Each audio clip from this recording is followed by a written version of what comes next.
Então, vamos fazer a correção do exercício, né, das questões propostas, tá? Com base no tema da aula de hoje.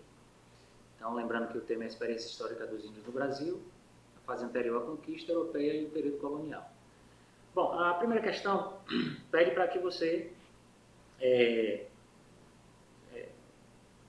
relação às características gerais do modo de vida dos índios, né, que habitavam o território do atual estado da Bahia, assinale VUF. Né? Então, vamos falar desse modo de vida desses índios. Tá? Então, a primeira fala, é possível, de uma maneira geral, estabelecer uma diferença básica do modo de vida dos índios da Bahia, a partir de sua relação com o meio ambiente. Os índios do litoral desenvolveram a agricultura centrada na mandioca, demorando-se mais tempo antes de realizarem as migrações sazonais, uma vez que a mandioca demandava um período de espera maior até a sua colheita. Já os índios do sertão, principalmente o semiárido, migravam regularmente em intervalos de tempo menor, pois a agricultura possuía menos importância para essas sociedades, cultivando-se basicamente milho e feijão, os quais demandavam uma espera menor. Verdadeiro, a gente falou isso sobre essa diferença na dinâmica da migração sazonal, certo? Verdadeiro a primeira. Próximo, a caça era atividade secundária para os índios do sertão, uma vez que o meio ambiente árido pressionou os grupos a dedicarem-se quase que exclusivamente à coleta de frutos e raízes. É falso, a caça era atividade central, né? Inclusive a caça reafirmava o papel do homem dentro dessa sociedade, e era muito associada à guerra, né? Então era central, tá? Principalmente com os macro-Gs que não tinham uma agricultura tão aflorada quanto tinham os tupis, certo? Próximo, um destaque importante cabe à pesca, atividade fundamental não somente para os índios da costa, de maioria tupi, mas para os sertanejos, que, além da apanha de peixes e frutos do rio, puderam desenvolver certa indústria de navegação. Verdadeiro, né? A gente falou isso, que a pesca ou a aliêutica, né, como se chama, era importante para todos os grupos, independentemente de estarem no litoral ou não. Próximo. A importância dada à agricultura pelos tupi ficava evidente na sua mitologia, uma vez que Mair-Monan, o herói civilizador daquele povo, dentre outros ensinamentos, trouxe a ciência de como plantar e colher os alimentos. Eu disse que a importância poderia ser detectada nos mitos, né? E citei também o mito do Mair-Monan, que ensinou a agricultura aos povos tupis. Próximo. A arte da plumagem era muito forte entre os índios, destacando-se a prática de tingimento de penas de animais caçados ou criados com esse fim. Tratava-se de um artesanato isolado e que não era utilizado para dar suporte a outras atividades, como a fatura de armas e enfeites, possuindo um uso exclusivamente religioso. É falso porque não era isolado, né? O enunciado, a afirmativa estava correta, né, até a primeira parte, mas quando começa a falar tratava-se de um artesanato isolado e que não era utilizado para dar suporte a outras atividades, aí acaba se tornando falso, né? Bom, próximo. A indústria bélica tem destaque dentre os diversos grupos indígenas baianos, notadamente na fatura de arcos, flechas, espadas, lanças e esgaravatanas, destacando-se os grupos Camacan, Tupinambá, Pataxó e Botocudo. Sim, a indústria bélica ela é muito forte, né? O artesanato de guerra, né, é muito forte, principalmente na fatura dessas lanças, dessas flechas aí. E para você ver que não é a questão da plumagem, como na assertiva anterior, ela não é isolada porque utilizavam-se penas nessas flechas, entendeu? Então, a plumagem não era simplesmente uma coisa isolada, né? Ela também estava em outros tipos de artesanato, certo? Bom, o desenvolvimento da indústria bélica entre os índios deve ser visto em associação com as atividades de caça e pesca, uma vez que muitos objetos eram utilizados em diversas atividades, como o arco, a flecha e a lança. Sim, o arco, a flecha e a lança eram utilizados também na pesca, por exemplo, né? Na caça, então não era só para guerra, tá? Então, verdadeiro também.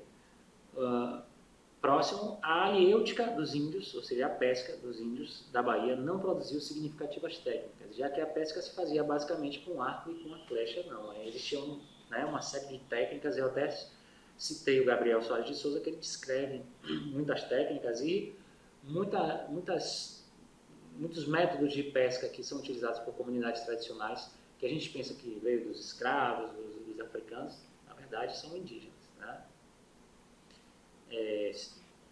Segundo, acerca da simbologia mágica construída pelos índios da Bahia, no que tange às atividades produtivas, julgue os itens abaixo e, em seguida, assinale a alternativa que contém a sequência das proposições verdadeiras. Então, vamos falar sobre a simbologia mágica, né? Que havia, de uma maneira geral, na cultura dos índios. Né? Primeiro, a pesca, a caça e a agricultura têm sua importância significada na mitologia dos índios, como se pode observar no mito de fundação das sociedades tupi, em que se faz alusão a essas atividades na trajetória de Mair Monan e seus filhos, Aricuti e Tamendonari, verdadeiro, né? Então, você tem essa referência da caça, da pesca, da agricultura. Mair Monan ensinou a agricultura para os indígenas.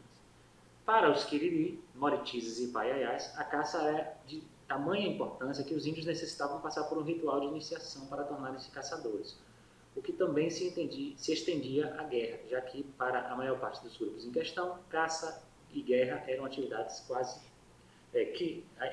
que se completavam. Verdadeiro, eu falei inclusive do ritual de iniciação do caçador entre os Quiriri. Tá?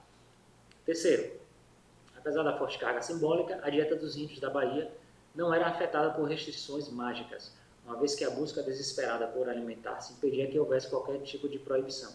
Falso, eu disse que havia, né, a gente comentou que havia essa restrição à dieta. Por exemplo, um indivíduo que quer ser um caçador, né, e aliás quase todos os indivíduos homens queriam isso, ele não poderia, ele se abstinha de comer carne de animais considerados lentos, né, para não ficar lento. Esse era o que eles acreditavam, tá? Então havia sim restrição na dieta, não só essa, né?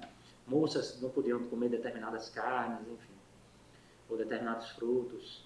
Tudo isso estava, a ciência indígena, vamos dizer assim, né? O conhecimento estava aivado dessas restrições aí alimentares. 4. Os animais eram vistos como dotados de humanidade e não simplesmente presas ou caças, o que fica patente na deferência e na ritualística anotada entre os grupos de matriz tupi, quando da captura de onças, as quais se aproximavam em muitos aspectos do ritual de antropofagia. Realmente, né? Assim como na antropofagia você capturava o guerreiro e tinha todo um ritual, a caça da onça, que era tido como um grande guerreiro, se vestia de toda uma ritualística, né? Enfim, isso é a questão do paisagismo, né? Ou seja, os animais eram vistos como dotados de humanidade. Então, a letra C está correta, 1, 2 e 4. Né? 3. Sobre a trajetória e disposição espacial dos índios da Bahia à época da chegada dos europeus, assinale V ou F nas afirmativas. Então, eu peguei a Bahia, né, já que é o estado em que a gente vive, e a gente reflete sobre a distribuição geográfica, vamos dizer assim, dos diversos povos na Bahia, certo? Primeiro, a hipótese mais plausível acerca dos deslocamentos dos povos indígenas é a de que eles migraram das terras mais baixas para as terras mais altas, afastando-se dos grandes rios, uma vez que a pesca não era atividade central para os indígenas. Pelo contrário, era das mais altas para as mais baixas. Eles ocupavam primeiro as cabeceiras e iam seguindo os cursos dos rios, certo? Enfim, o rio era a referência, eles não se afastavam, né, só alguns povos, e a pesca era atividade central. Então está totalmente incorreta essa primeira. Próximo, a dispersão dos macro-Gs deu-se a partir do Brasil Central, dividindo-se em duas grandes levas. A primeira arrumou para o sudeste-sul do Brasil, formando povos como os Caingangue e o Xoclen. A segunda arrumou na direção de Minas Gerais e sul da Bahia. Tá certo? Realmente, essa foi a dispersão dos macro-Gs, certo? A partir do leste do país, né, norte de Minas Gerais, Espírito Santo, sul da Bahia, os grupos macro-Gs subdividiram-se em duas grandes correntes. Uma delas se dispersou dentro da própria região leste, constituindo-se em Puris, Machacalis, Grêmio ou Krenax, que são os Amorés e Botocudos, Pataxós, Monoxós. A segunda seguiu o curso do Rio São Francisco, passando a habitar as zonas semiáridas da Bahia, Pernambuco, Ceará e Rio Grande do Norte, destacando-se os Quiriris, Paiaiás, Sapuiás, Ubucuás, Tuxás, Acroás, Crocás, dentre outros. A gente comentou sobre isso também, sobre essas duas direções, dentre as várias que foram seguidas pelos grupos de matriz macro-G, né, uma delas formando os grupos quiriris, né, do sertão. Próximo. Tanto o estudo linguístico quanto o arqueológico e o histórico sugerem que praticamente não houve contatos entre os povos de matriz tupi e os de extração macro-G até a chegada dos europeus, o que pode ser atestado pelo completo desconhecimento entre eles e a ausência de técnicas compartilhadas, notadamente no campo da cerâmica, da atividade bélica e da agricultura. Falso. Havia contatos, sim, muito intensos entre os grupos indígenas antes da chegada dos europeus, né? Contatos tanto conflituosos quanto amistosos. Próximo. As migrações dos povos de matriz tupi deram-se no sentido norte, cabeceira dos rios Madeira e Xingu, no sentido norte-sul, através de duas grandes correntes. A primeira seguiu pela região central, chegando a terras do Brasil central e sul e do atual território paraguaio e boliviano, formando o grupo Guarani. A segunda dirigiu-se ao sul através do litoral brasileiro, formando os povos potiguares, Tupinambá, Tupiniquins e Caetés. Verdadeiro, a gente falou sobre essas duas levas da migração tupi. Próximo. Os grupos de matriz tupi, mediante guerras, desalojaram da costa os povos macro-G, assenhoreando-se do litoral. No caso da costa baiana, estabeleceram-se os tupinambás do litoral norte até a Baía de Camamu, enquanto que os tupiniquins habitavam as zonas praianas das capitanias de Ilhéus e Porto Seguro. Verdadeiro, né? A gente também comentou sobre isso. Assinale as alternativas que contêm as explicações mais plausíveis sobre a maior dificuldade da identificação étnica dos povos indígenas do semiárido baiano. Em seguida, assinale a alternativa que expressa a sequência das afirmativas corretas. Então, por que é mais difícil você fazer a identificação, né, étnica dos povos indígenas do semiárido baiano do que em relação a outros povos, né? Primeiro, a diferença no padrão de dispersão tupi e macro-G. Dois pontos. Enquanto os tupis dispersavam-se a partir de explosões migratórias, contribuindo para uma maior homogeneidade cultural, mesmo em grandes distâncias espaciais, os macro-Gs dispersavam-se em ramificações constantes, fazendo surgir rapidamente consideráveis variações dialetais. É verdadeiro. Aí você tinha uma dificuldade de você entender esses diversos povos que falavam línguas diferentes e, de certa forma, tinham cultura diferente, apesar de estarem numa mesma região, né? O que é diferente, um pouco diferente dos tupis, que conseguiam uma homogeneidade cultural, mesmo a longa distância. Tá? Verdadeiro. Segundo, a pouca participação dos povos macro-Gs na história da Bahia, a partir do período colonial. Isolados nas caatingas, no território em que o litoral era o centro econômico, os índios do semiárido mantiveram poucas relações com os colonos, frequentemente dispersando-se rumo às estepes do Cerrado. Falso. Os índios macro-Gs, né, do semiárido baiano participaram, tiveram muito contato, estabeleceram muitas relações conflituosas ou não com os colonos. Então, eles foram muito importantes para o desenvolvimento histórico daquela região. Tá? 3. O maior peso da caça e da coleta para os povos macro-Gs. 2 pontos. Com pouca ou nenhuma agricultura, os povos do semiárido dividiam-se mais rapidamente, formando assim novos grupos, reunidos em torno de um chefe de família. Isso é a questão da dispersão em galhos, né, ou em ramos, que fazia essa... isso também era possibilitado pela caça, né? Eu falei, pelo maior peso da caça para os macro-Gs. Embora os tupis tenham a caça também como central, mas a caça era ainda mais importante para os macro-Gs. 4. A qualidade das fontes. Os cronistas e os colonos do século XVI, XVII e XVIII não conseguiram fazer uma leitura mais aprofundada da real heterogeneidade dos povos indígenas, não raramente confundindo variação linguística com variação étnica e cultural. Claro, porque a gente está falando de colonos, de missionários que não estão lá imbuídos em entender a peculiaridade da cultura, né, os detalhes da cultura indígena. Então, eles não tinham teoria para isso, não tinham a intenção também de fazer isso e, enfim, e não fizeram. Então, 1, 3 e 4 estão corretas. 5. Assinale as alternativas corretas sobre a história indígena no período colonial. Os índios de matriz macro-G predominavam no litoral brasileiro, quando da chegada dos europeus ao Brasil no século XVI. Essa daí é falsa, né? Os índios de matriz macro-G não predominavam no litoral brasileiro, predominavam nos sertões. Tá? Dentre os tupis do litoral, destacam-se os potiguaras, tupinambás, tupiniquins e caetés. A gente já falou isso, é verdadeiro. Desenvolveram-se duas visões acerca das relações que poderiam se estabelecer entre os índios e colonos. Uma delas, os índios eram vistos como incapazes de incorporarem os padrões europeus e, portanto, deveriam ser combatidos e escravizados. Na outra, defendia-se o trabalho de catequese indígena com vistas à formação de cristãos e trabalhadores para os empreendimentos coloniais. É aquela ideia, né, do índio hostil, deveria ser combatido ou escravizado, e o índio manso, né, a gente sabe que essas categorias não eram fixas, mas que o índio que acabava se aliando ou estabelecendo uma relação menos belicosa com os colonizadores, acabavam sofrendo um outro tipo de violência, que é a violência da catequese. O trabalho de catequese das ordens missionárias, principalmente dos jesuítas, visava apenas a introdução dos ensinamentos do Evangelho, não se importando com a doutrinação do trabalho de estilo europeu junto aos índios. Falso que a catequese, a colonização era um projeto total, né? A catequese não visava simplesmente introjetar um padrão religioso, mas também um padrão de trabalho, de comportamento, né, de organização social, enfim. Por isso que diz que o aldeamento, né, que era o espaço da catequese, era um projeto pedagógico. Próximo. A Guerra Justa foi uma instituição de origem medieval, revivida na fase do Brasil colônia, convertendo-se em veículo não só de combate aos índios resistentes, como de obtenção de mão de obra para o empreendimento colonial.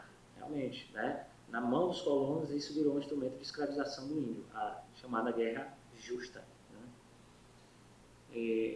Próximo, não se verificaram conflitos entre religiosos e colonos acerca do domínio da mão de obra indígena, uma vez que ambos os grupos possuíam exatamente os mesmos interesses nesse aspecto. Falso, que religiosos e colonos viviam brigando por conta do controle da mão de obra indígena. Isso redundou, inclusive, na expulsão definitiva dos jesuítas no século XVIII.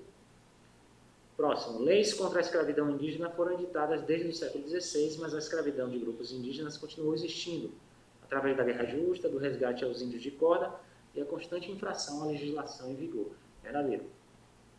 6. Aponte as alternativas que melhor correspondem à sequência dos itens corretos, dentre os listados abaixo, e que versam sobre as consequências das políticas dos primeiros governadores gerais, notadamente, principalmente Mendes Sá, sobre os grupos indígenas do Brasil.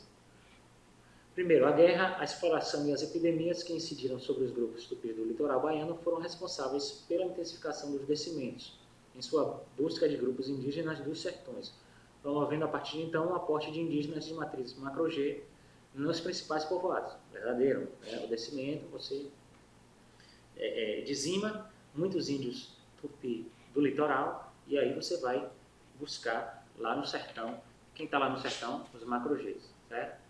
2. Antônio Guedes de Brito e Garcia Dávila se destacaram como agentes de uma nova fase na colonização, pois conquistaram imensas possessões sem depender do trabalho indígena e sem precisar combater grupos de índios nas regiões sob sua jurisdição, utilizando-se somente da força de mestiços e escravizados da África. Falso. A gente viu que Guedes de Brito, Garcia Dávila, os Rodrigues Adorno, João Peixoto Viegas, né, eram caras que conquistaram muito poder combatendo o índio, mas também nas suas tropas existiam diversos flecheiros, né, diversos indígenas aliados. Terceiro, a Guerra dos Bárbaros envolveu conflitos entre colonos e grupos, na sua maioria Quiriri, Paiaiá, Topins e Carairiús, e foram motivadas pela intensificação do povoamento, tendo como suporte a atividade da pecuária. Verdadeiro. E aí deu o exemplo também da Cachoeira, né, a cidade de Cachoeira, que era a porta de entrada do Paraguaçu, por exemplo, local onde você tem uma série de guerras, né, dos bárbaros, do Recôncavo. Quarto, pela forte influência dos jesuítas, devido ao fato de Salvador ser a sede do governo colonial, o território baiano comportou pouquíssima participação de particulares no trato, aldeamento e exploração da mão de obra indígena. Falso. Os particulares, as ordens missionárias, elas tinham uma atuação, né, muitas vezes líder, mas houve aldeamentos, exploração também da mão de obra por parte de pessoas que não eram das ordens missionárias, por parte de fazendeiros, né, enfim. Então, verdadeiro, 3, 1 e o 3 estão verdadeiros, né, então é a alternativa A. Observe as figuras abaixo, referentes à representação de ameríndios realizadas por artistas do período colonial. Em seguida, assinale as alternativas que mais coerentemente aludem a ela. Então, temos várias imagens aí, tá?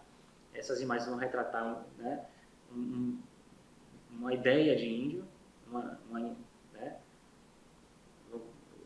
essas imagens expressam uma ideia que se tinha do índio, né? Faz parte da cultura, do contexto colonial.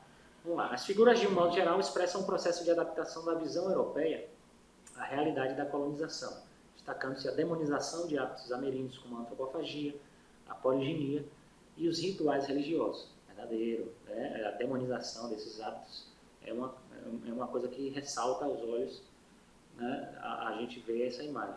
Tá?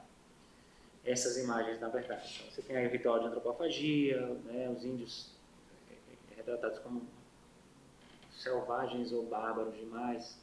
Desde o início, os colonos se preocuparam em entender a diversidade étnica dos vários grupos de ameríndios da América Portuguesa, o que levou a uma crítica ao termo índio, já no século XVI, o qual foi substituído pela classificação baseada na linguística e na antropologia. Não tinha preocupação em entender a diversidade indígena, a gente não tinha antropólogos ali, tá? Então, desde o início, os colonos não se preocupavam em entender a diversidade. Tanto é que para eles, ou era índio manso ou era um índio hostil. C. Percebe-se que o colono, de certa forma, apropriou-se da classificação entre tupi e tapuia assimilado no contato com os índios do litoral. Apesar de sofrerem constantes hostilidades, os grupos tupis, também chamados de brasis, eram estimados como menos bárbaros se comparados aos tapuias. Isso foi o que a gente viu na aula número 1, é verdadeiro. Tá? Próximo, dentre os tapuias, estava uma gama variada de povos indígenas como os aimorés, quiriris, pataxós, machacalis, camacãs, os quais, por não procederem do tronco tupi-guarani, foram classificados como bárbaros. Verdadeiro. Letra E, os tapuias eram vistos como os mais sedentários e mais propícios aos trabalhos agrícolas. Era consenso que sua língua era mais fácil de ser assimilada do que a tupi. Pelo contrário, o tupi é que era visto sob esse qualificativo de mais sedentários, mais propícios aos trabalhos agrícolas e cuja língua era de mais fácil entendimento. Bom, então a gente termina aqui a correção, certo? Na próxima aula a gente continua falando sobre a experiência indígena no período imperial e na República até os dias atuais, tá? Então, boa sorte, bons estudos e não se esqueçam, o ambiente virtual de aprendizagem está aí para a gente fazer a leitura dos textos, enfim, e vamos estudar, vamos fazer os debates lá, continuar os debates lá naquele ambiente, tá bom? Um abraço e até mais.